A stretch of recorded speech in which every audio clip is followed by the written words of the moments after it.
बिस्मिल्लाहिर्रहमानिर्रहीम। आज मैं आपके साथ इफ्तार के लिए बहुत ही मज़ेदार बहुत डिफरेंट रेसिपी शेयर करूंगी। आज हम बनाएंगे आलमंड रबड़ी रोल्स। मैं ये रेसिपी होममेड रबड़ी से बना रही हूँ। आप रेडीमेड खोया लेके उससे भी बना सकते हैं और ये मेरी अपनी क्रिएशन है। आप भी इस रेसिपी को ट्राई कीजिएगा, आपको भी ये रेसिपी ज़रूर पसंद आएगी। बच्चे भी बहुत शौक से खाएंगे। आप बच्चों को ये टिफ़िन में भी बना के दे सकते हैं। इफ्तार पार्टीज़ या हार्टीज़ में भी इस रेसिपी को शामिल कर सकते हैं। चिकन रोल, स्प्रिंग रोल ये तो बहुत खाए होंगे, आपने कभी भी रबड़ी रोल नहीं खाए होंगे। एक दफ़ा इस रेसिपी को मेरे कहने पे ट्राई कीजिएगा। आपको ये रेसिपी इतनी पसंद आएगी कि आपके बच्चे डिमांड करके ये आपसे बनवाएंगे। आप इनको बना के फ्रीज भी कर सकते हैं। यूनिक और डिफरेंट रेसिपी है, एक दफ़ा ज़रूर ट्राई कीजिएगा। ये देखिए कितने मज़ेदार लग रहे हैं। सबसे पहले मैं आपके साथ रबड़ी या खोया कह लीजिए उसकी रेसिपी शेयर करूंगी। 1 कप मैंने पाउडर मिल्क लिया है, आप कोई भी ब्रांड का ले सकते हैं, येलो या ब्लू पैकिंग वाला। हाफ कप इसमें टेट्रा पैक की क्रीम ऐड करेंगे। अगर क्रीम नहीं है आपके पास, दूध की मलाई है तो वो भी ऐड कर सकते हैं। 2 टेबलस्पून बटर ऐड करेंगे। बटर नहीं है तो घी या ऑयल ऐड कर सकते हैं। 1.5 कप रेगुलर मिल्क ऐड करेंगे। आप टेट्रा पैक वाला मिल्क भी ऐड कर सकते हैं। इन सब चीज़ों को मिक्स कर लेंगे। 2 टेबलस्पून मैंने इसमें शुगर ऐड की है। विस्क की हेल्प से अच्छे से मिक्स कर लेंगे सारी चीज़ों को ताकि इसमें लम्स नहीं बने।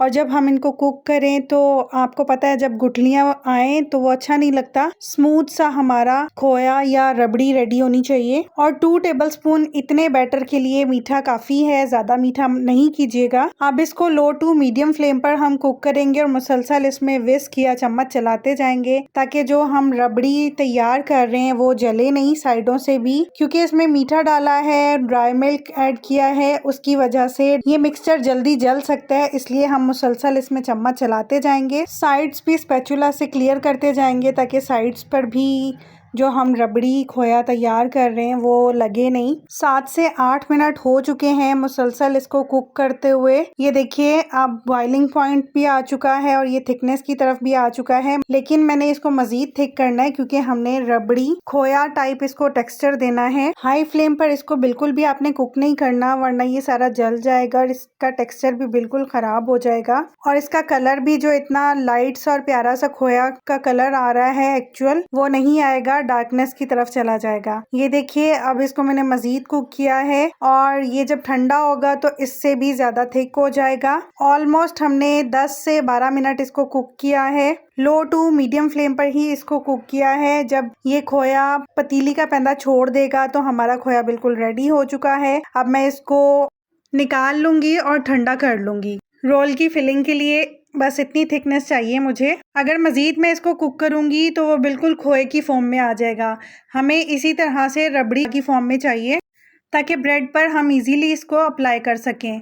इस तरह से ब्रेड के स्लाइसेस ले लिए, उनके कॉर्नर्स को हम निकाल देंगे। इन्हीं कॉर्नर्स को आज मैंने यूज़ करते हुए फ्रेश क्रम्स बनाए हैं और उन्हीं क्रम्स के मैं आगे चल के कोटिंग करूंगी। रोलिंग पिन से प्रेस कर लेंगे और इनको स्लाइसेस को बिल्कुल फ्लैट कर लेंगे। सारे स्लाइसेस को मैं इसी तरह से फ्लैट कर लूंगी और कॉर्नर्स को भी रिमूव कर दूंगी। अगर आपके पास ब्रेड जो है वो टूट रही है तो आप हल्का सा पानी का स्प्रे करके भी उसको प्रेस कर सकते हैं। ये देखिए मैंने सारे स्लाइसेस को प्रेस कर लिया है और जो रबड़ी खोया हमने रेडी किया था वो इस पे अप्लाई कर लेंगे। देखिए किस तरह से इजीली मैं अप्लाई कर रही हूँ। अगर मैं ज़्यादा थिक कर देती तो वो अप्लाई करना थोड़ा सा मुश्किल हो जाता। सारे स्लाइस पे स्प्रेड कर लेंगे और मैं यहाँ पर नट्स ऐड कर रही हूँ। मेरे पास नट्स में बादाम रखे हुए थे, मैंने बादाम को चॉप कर लिया है। आप बादाम की जगह पे पिस्ता, काजू, अखरोट कुछ भी यूज करना चाहें तो कर सकते हैं। और जो चॉकलेट लवर बच्चे हैं, चॉकलेट के छोटे छोटे पीसेस कट करके वो इसमें ऐड कर सकते हैं और फोल्ड करते हुए रोल बना लेंगे।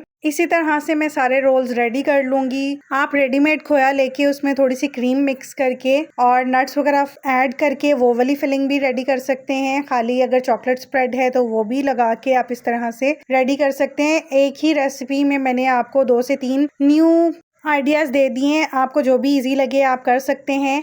2 एग्स ले लिए थे और उसमें मैंने 3 टेबलस्पून मिल्क ऐड करके बीट कर लिया था। रोल्स को पहले एग और मिल्क वाले मिक्सचर में डिप करेंगे और जो मैंने क्रम्स फ्रेश क्रम्स रेडी किए हैं उसमें अच्छे से कोट कर लेंगे। सारे रोल्स को मैं इसी तरह से कोट कर लूँगी। आप इस स्टेज पे इनको बना के एयर टाइट जार या जिप लॉक बैग में रख के स्टोर कर सकते हैं। बहुत ही इजी और डिफरेंट रेसिपी है, बहुत मज़ेदार बने थे। आप भी ज़रूर ट्राई कीजिएगा। अगर आपको रेसिपी अच्छी लगी हो तो फ्रेंड्स एंड फैमिली में शेयर कीजिएगा। ऑयल मैंने पहले गरम कर लिया था, मैं यहाँ पर शैलो फ्राई कर रही हूँ। आप चाहें तो डीप फ्राई भी कर सकते हैं। ऑयल को गरम करके फ्लेम को मैंने लो कर दिया था, क्योंकि अगर हम हाई फ्लेम पर रोल्स को फ्राई करेंगे तो ये क्रिस्पी नहीं बनेंगे, सॉगी हो जाएंगे और जो हमारी ब्रेड है वो ऑयल एब्जॉर्व करेगी। आप इन रोल्स को फ्राई करने की बजाय ग्रिल पैन पे थोड़ा सा ऑयल स्प्रे करके भी बना सकते हैं, एयर फ्रायर में भी बना सकते हैं